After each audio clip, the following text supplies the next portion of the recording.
Päätin päivittää Punto 6-vaihteiseksi. No mitenkäs se hoituu? No ei siinä kun vaihtaa vaan Stilon 6-vaihteisen laatikon tähän näin. Sittenhän tässä onkin jo 6 vaihetta.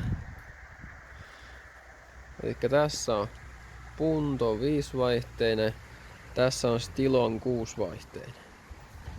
Siinä on hieman pituuseroa, mutta se muuten menee käytännössä heittämällä. Tuon kannattimen kiinnitysrauvan, niin ton piti vaihtaa ja tuo työsylinteri oli erilainen.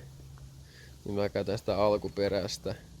Sitten tämä nopeusanturi, niin tässä ei ollut ollenkaan sitä, niin mä pölläsin tuosta vanhasta se. Ja mulle tää onkin sama. Eipä ollut niinku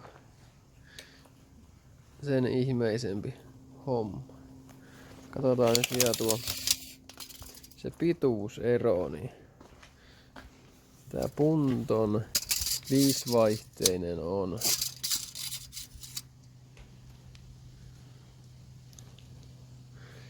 noin 37 senttiä.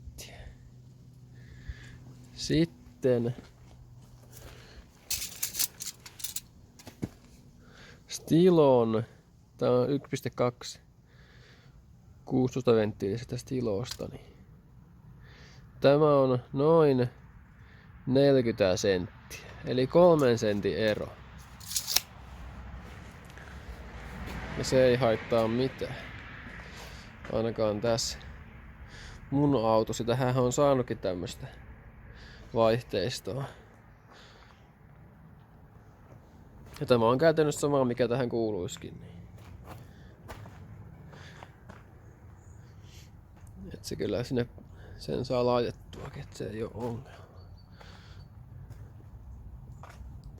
Ja semmonen päivitys. Ja vaikea homma.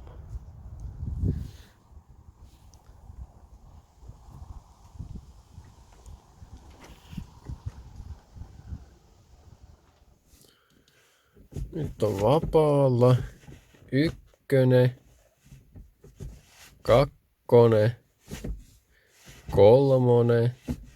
4, 5, 6. Sitten pakki on täällä.